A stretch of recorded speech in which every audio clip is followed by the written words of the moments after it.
Welcome to BKL Nightly. This is the game day recap edition. The Bills lose to the Eagles dramatically, 13-12, two-point conversion, no good at the very end. A lot of things to get to in this show. Joined as always by Josh Reed, Carl Jones, Caleb Carr will be with us a little later on in the show. Fellas, two-point conversion is what this one boiled down to. Bills didn't have to go for it. Could have kicked the extra point, gone to overtime. They were in control of the game. Wherever you want to land on that two-point play and how it ended, where do you go? Well, I'd start with the idea that there was a lot of factors that went into the decision to go for two. Sean McDermott even said as much during his post-game press conference. One of that is you just had a field goal kicker who had an extra point blocked. The other thing is, look, when you have 17 and you have the best player and you need one play to win a game, I am always a fan of letting him decide whether or not you win or lose the game. Quite frankly, that is a play that 99 times out of 100, Josh Allen hits Khalil Shakir right in the numbers, and the Bills walk off a winner. With all that being said, I love the decision to go for it. It didn't work out in their favor, but there's a lot of big things and big issues that this team has that goes well beyond a two-point conversion. We will get to those too, for sure. I'm 100% with Sean McDermott to go for the two-point conversion there. It's just so unfortunate because, like you said, you always want to put the game in 17's hands. He's that good. But when the 17 comes up short like that, it makes you believe, like, oh, man, like what are we doing here? Having said that, you trust him 10 times out of 10. I think Josh Allen makes that throw with his eyes closed most times. And the fact that he comes up short, I know he was pressured, and I don't know if there was a protection issue there, if he slid the wrong way, whatever the case may be. 17, 3-yard line, one play for the world. You got to take his chances there. Let me play devil's advocate with this for just for a second. Number one, they were in control of the game in the second half. If you go to overtime, the way that game was being played, the Eagles get the ball first, go 3 and out, and the Bills move the ball probably at some point and kick a field goal. Secondly, yeah, I'm with you on Josh Allen having the ball in his hands, but the other guys get paid too, and that Philly defense won a whole lot more than they lost against 17. All that said, I'm totally with you guys. Number one reason is you just missed the extra point on the block, and if that had happened again, what are we talking about right now? So to me, there was no other choice. And then when you can go to, well, we've got Josh Allen, and we feel good about that anytime, which the Bills are right to, and they got a play that worked. I think all those things make the two-point conversion the right call for sure. Let's move on to the offense here, because this game was like a lot of the last few the Bills have played where they didn't do a whole lot offensively early, and early in this one was 55 minutes. And at the end, a couple touchdowns, made it close, nearly pulled the thing out. How much of that is the Bills' offense not getting going fast enough, and how much is it they may just not be that good? I think this is, I'm going to look for the silver lining on the dark cloud.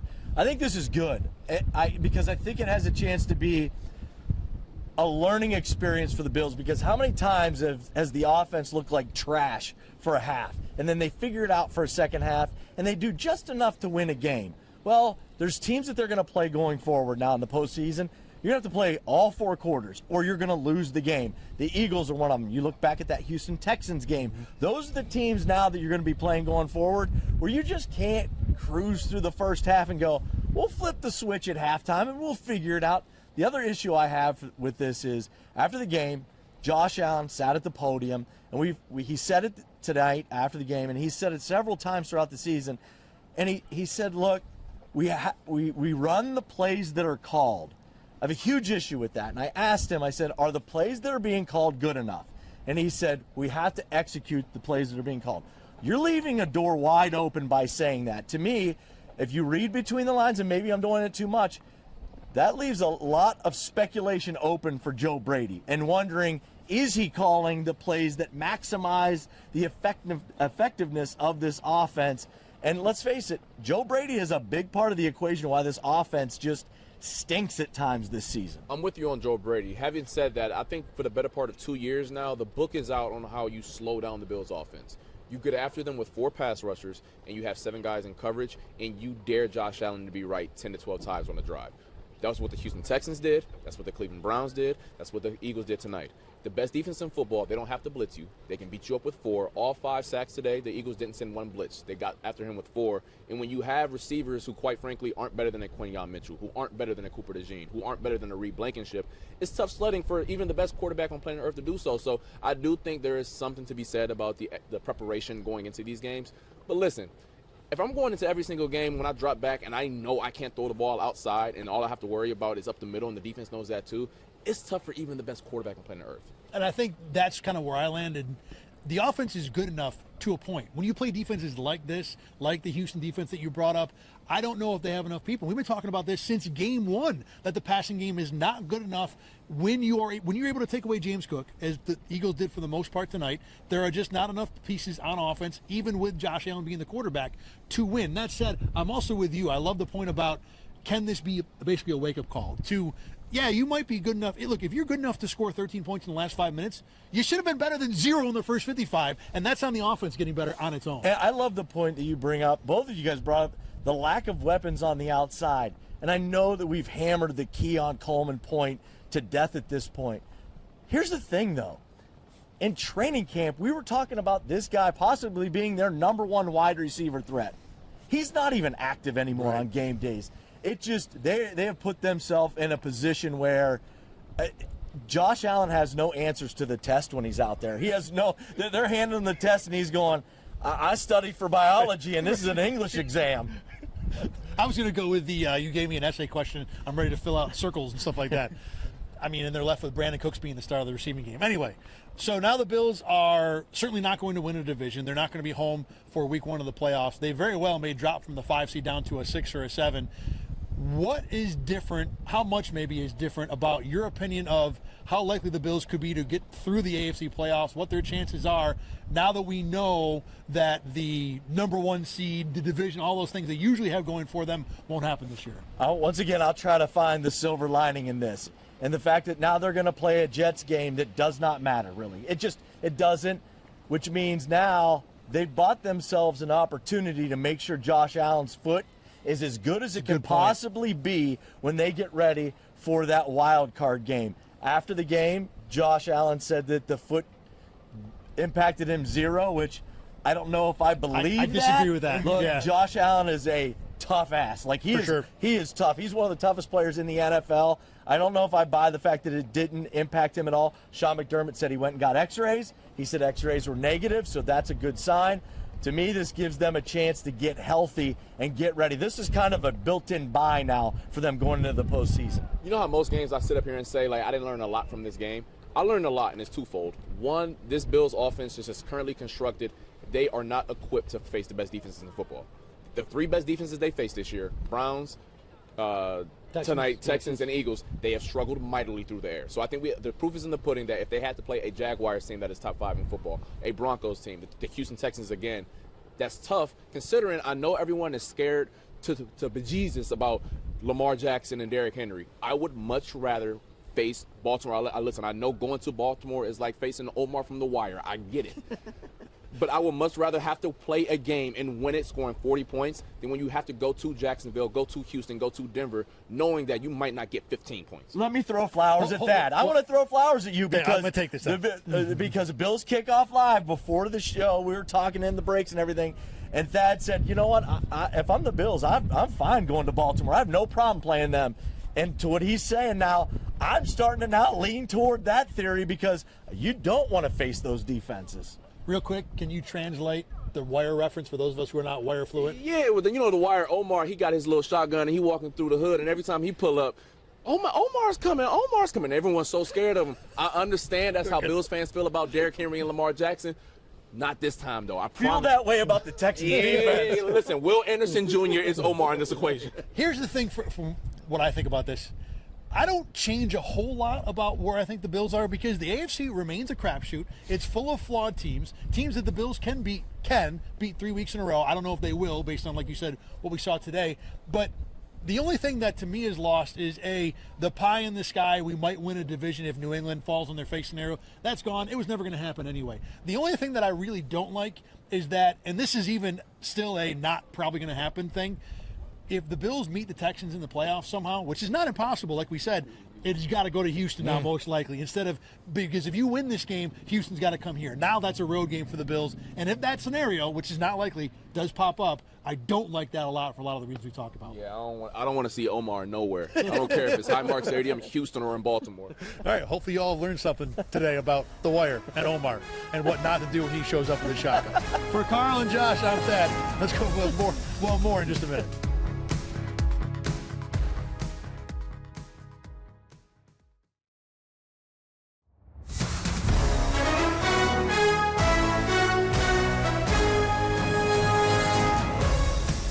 Welcome back to BKL Nightly. This is the Game Day Recap Edition. Caleb Carr joining us now from the studios back in Rochester, New York. And Caleb, talking about two-point conversion with Carl and Josh. Definitely worth another opinion. Give me your reaction to what the Bills did and maybe whether or not going for two was the right call for this team. I mean, listen, I love the aggressiveness. I really do, because this is one of those games where every single inch offensively was hard to come by. So I love the aggressiveness. You know, you had that extra point blocked earlier in the game. I don't know how likely it is that that happens again. I like the, you know, I get the mindset of, if we're going to lose this game, I want it to be because we didn't do something, not because the other team stopped us. You know, not because they blocked our kick, it's because we couldn't convert. So I kind of get that mindset. I also think that the defense was so incredibly hot that if you take the Eagles into overtime, I don't see them scoring. I don't see them getting a field goal. Just that defense had so much momentum, and they were playing so good that I don't think the Eagles, they had like 16 total yards in the second half. That's insane. That's an insane number. I don't think that changes just because you go into overtime. So again, I like the aggressiveness, but again, I know that the AFC East and the 1 seed were so out of reach that it's kind of hard to judge it based off that. But with the AFC East kind of on the line, I don't know if going for two is I think you let the defense continue to do what they do, and you kick the extra point there. And that was the point, you know, when obviously earlier in the show, Carl and Josh and I talked about that, and that was kind of the against the con point for going for two was, hey, your defense is dominating, why not ride that? I will say that and there was a question about this to Sean McDermott afterward about whether or not their situation playoff-wise played into whether or not you go for two. I don't think that matters. I think the Bills came into this game knowing they wanted to win. Whether it's for the division, for the 5 seed, for the potential, whatever it was, they wanted to win. So they were trying to win the game, and that's why they go for two. I don't think it really matters that the Patriots won earlier, that the chances of going to or winning the division were small. I think they were trying to win the game. But your point about the defense being good is one I want to explore a little more, because the one thing that I want to caveat that defensive performance with is this Eagles offense has been doing stuff like this all year long. Carl Jones told me before the show started that this is the third time this year that I think the stat was Jalen Hurts has had less than 10 yards passing in a half. The Eagles have won all 3 of those games because what the Eagles like to do is get in front and then play ultra conservative. The thinking from Philadelphia seems to be, if we just don't do anything stupid on offense, our defense will win us the game. And that's what happened. Now, Josh Allen kind of helped a little bit by blowing the two-pointer at the end. But regardless, the Eagles' offense did not have to do anything more in the second half to win the game. And this is something they have done all year. I know, because as a Jalen Hurts fantasy owner, it has been incredibly frustrating to watch the Eagles just shelve the offense and win games this way. So, look, you're right that the defense did their job and did it very, very well.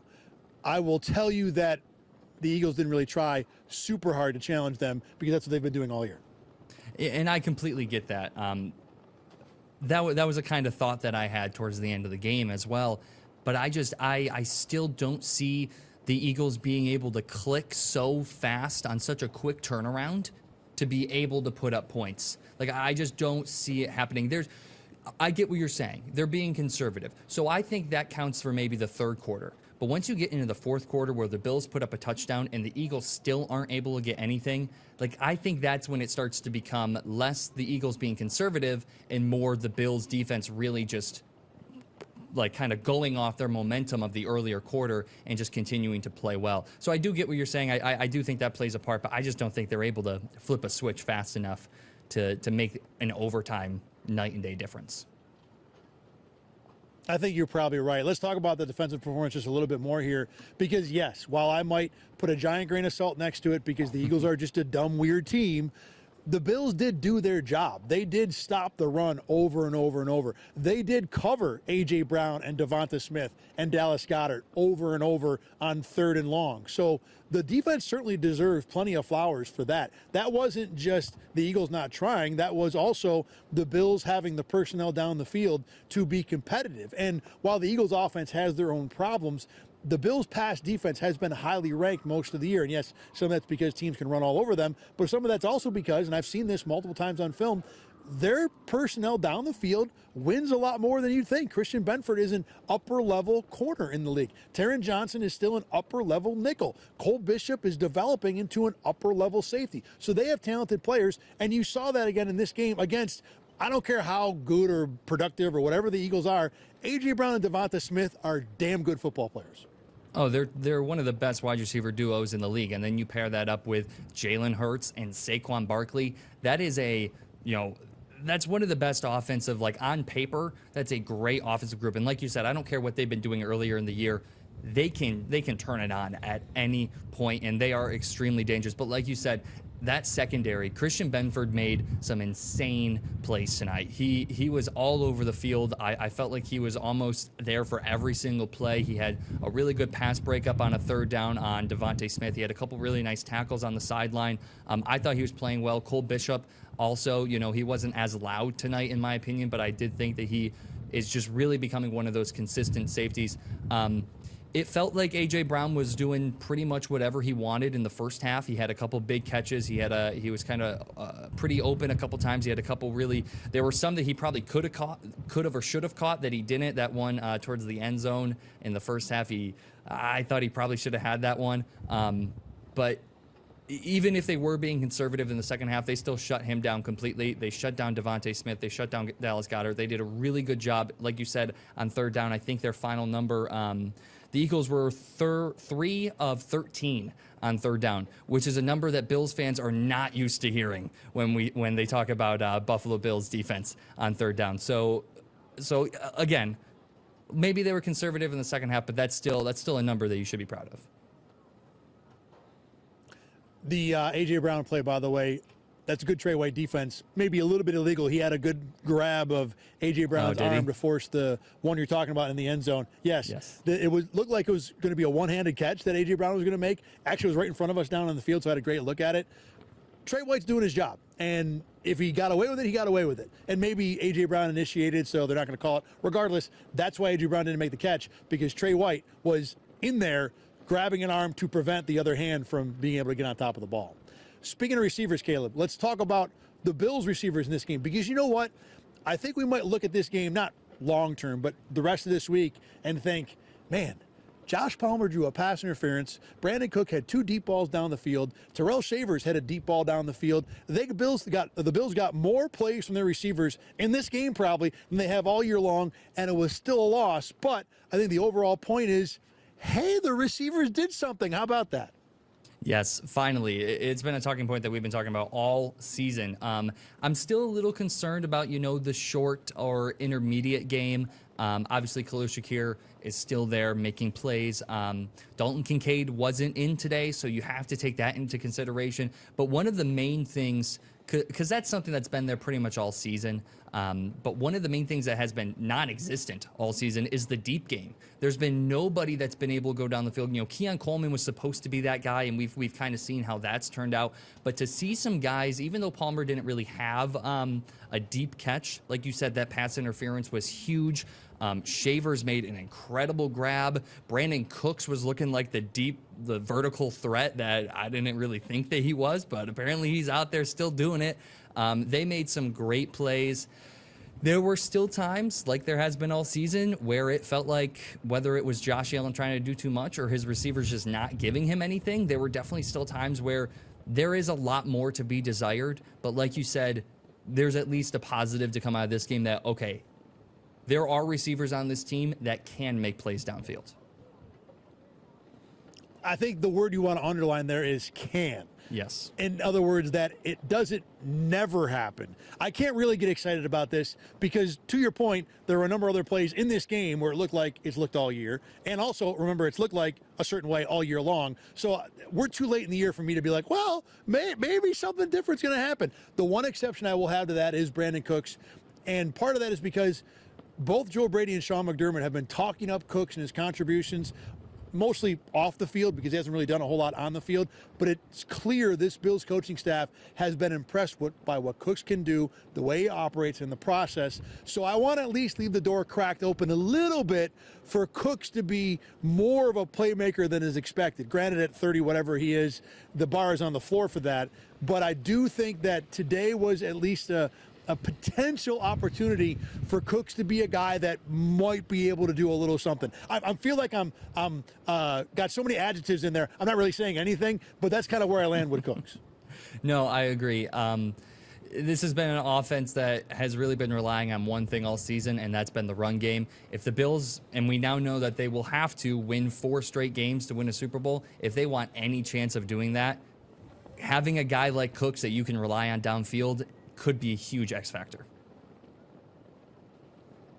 Let's talk about Josh Allen in this game because, yes, there were a number of good Josh Allen plays. Obviously, he led the 2 drives at the very end of the game that eventually got the Bills into a position for a 2-point play. But as he said afterward, he totally whiffed on the 2-point play. There were a number of other plays. The ball handling early in the game, there were at least 3 fumbles I counted. I don't know if all of them went into the stat sheet, but he was having trouble with the rain. And look, the rain was bad, and that was a factor for sure. But if he's the guy that's going to touch the ball all the time, he's going to be the guy we talk about having the Superman cape on. You can't be dropping the ball as much as he did. Where do you land in terms of this Josh Allen game?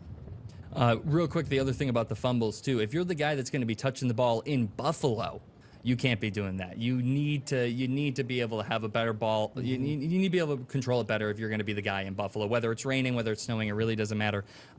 Listen, I don't like his performance today. I agree with you that he stepped up when he needed to. He had some big drives. He had a couple runs early in the game that looked nice. I know that he's kind of still dealing with that foot injury, so I want to give him a little bit of a leeway there that, okay, some of these plays could have been with the foot. But the 2 plays that really stick out to me, the first one, obviously the 2-point conversion at the end.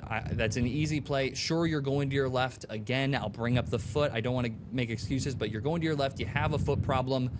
That's still a pass that you're in, your 7th, 8th year. You're an MVP quarterback. You're expected to be one of the best players in the league. You have to make that throw. That's a throw you have to make. That's a big-time level. You have to make that throw. But the other big play for me is the 4th down, I believe it was in the 3rd quarter, 4th down and goal, where he scrambled out of the pocket and he tried to do his Josh Allen thing, and he almost got to the goal line. He did. And now, obviously, if he had made it across, we wouldn't be talking about this, but Brandon Cooks was standing wide open to his right. We've seen him make these shovel plays. We've seen him make little passes here or there. All it took was a little shovel to Brandon Cooks on your right, and Cooks takes a step into the end zone, and it's a touchdown. Now, obviously, I know at that point he was probably full scramble mode because for quarterbacks, there's a point where he just gets full scramble. So I do get that, but there were a couple other little ones throughout. But there were a lot. There seemed to be a lot of old Josh Allen mistakes tonight.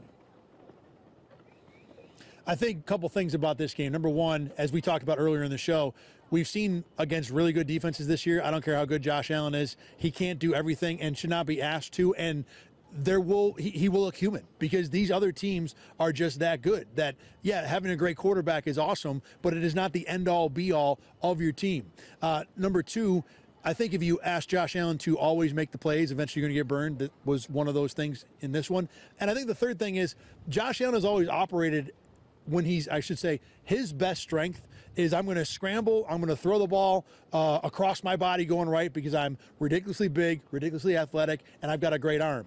Well, what you lose there sometimes is the ability to maybe hit the throw on time or be as accurate as some other quarterbacks are who have to be accurate because they don't have the physical skills for Josh Allen. And I'm not even thinking about the Cooks play.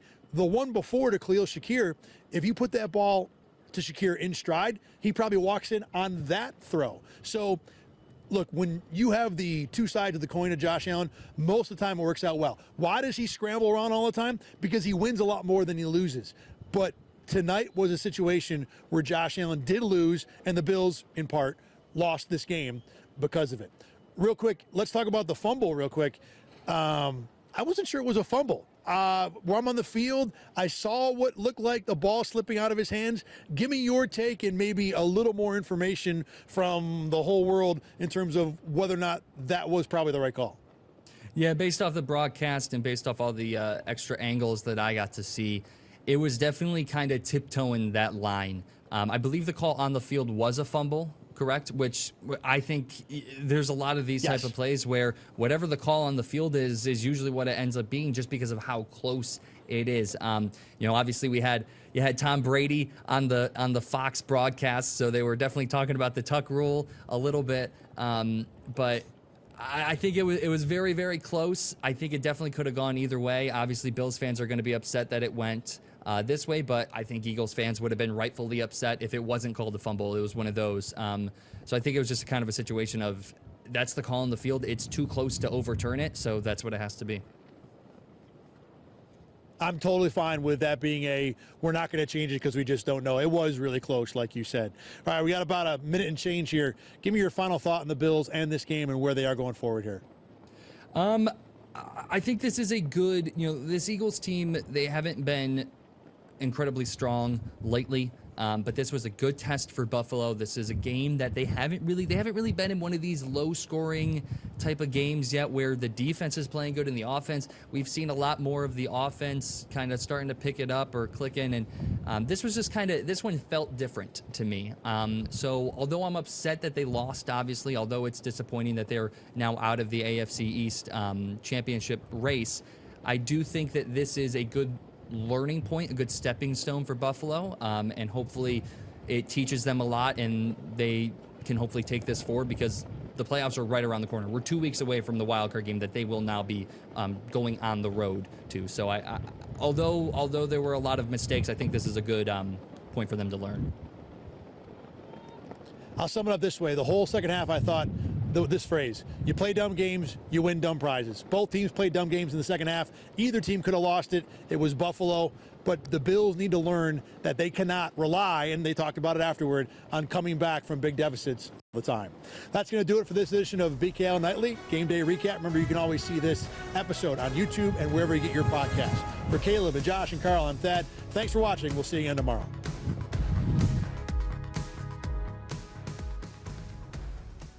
Get the Rochester First streaming app today for everything you love from News 8 On Demand, plus exclusive shows you won't see anywhere else. Search ROC and download for free on Roku, Amazon Fire, and Apple TV.